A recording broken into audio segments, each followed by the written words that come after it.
Hello. Today we're going to be investigating my questionable decision to shoot black and white infrared film.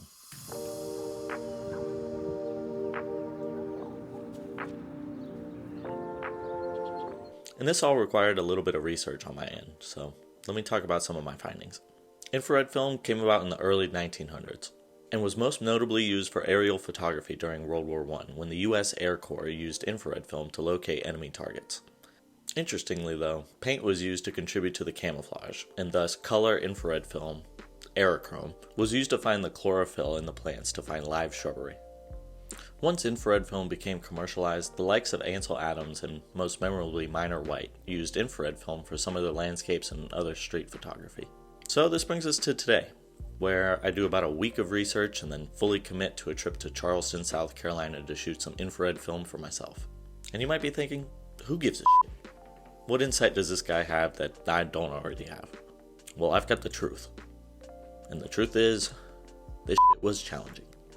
So I threw in some Rollei Infrared into my Nikon F and took it to Charleston, South Carolina, where I regrettably started my journey on the beach.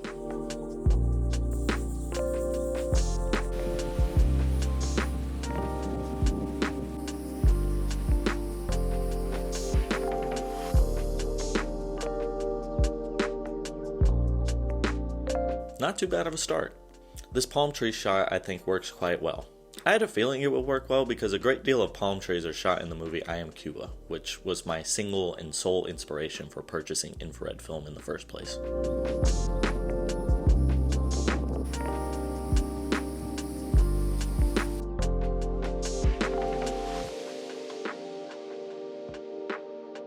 I truthfully can't tell if any of these are any good at this point.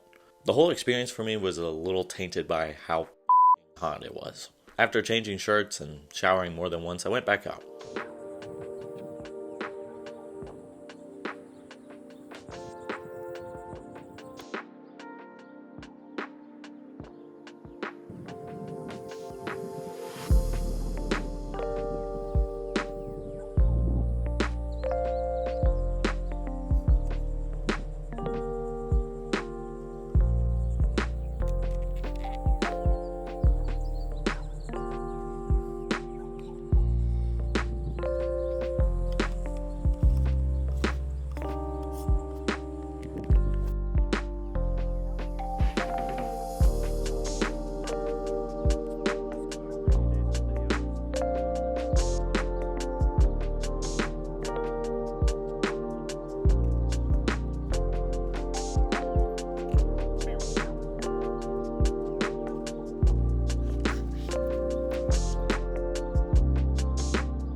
So why can shooting infrared be a little challenging?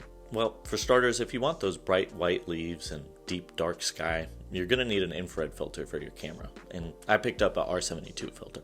What's tricky about this is that the R72 filter blocks out about 5 stops of light, and when you're in the midday sun, there is not a chance that you can see through the viewfinder. Eventually, your eyes can adjust, but for the most part, you can barely make out your image, let alone try to focus or compose very well.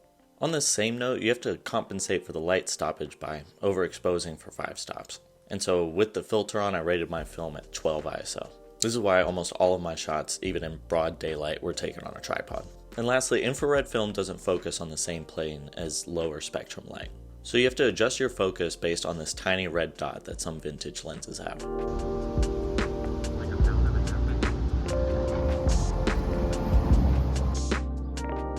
I think this here is an interesting approach for infrared film to get some different results. I think the bright leaves alongside the really high contrast buildings feels really nice.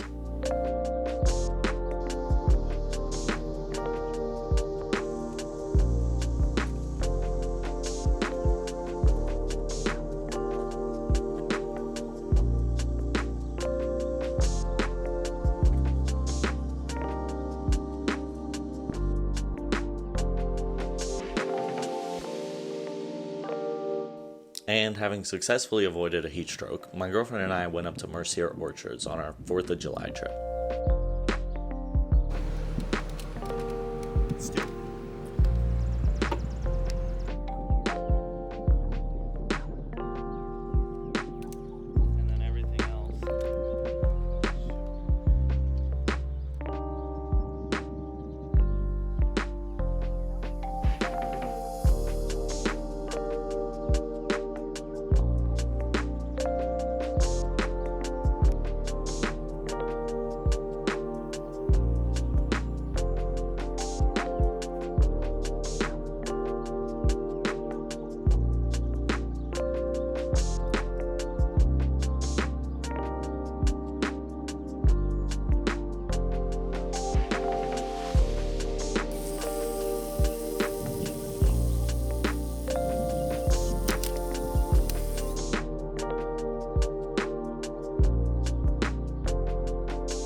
So, my final thoughts.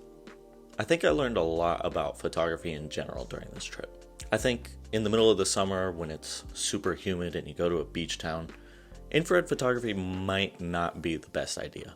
I personally would wait for the fall when the temperature is a lot lower, but the leaves are all still there. At the end of the day, I did enjoy a handful of these photos. It just might be a while before I put in another roll of infrared. Thanks for watching.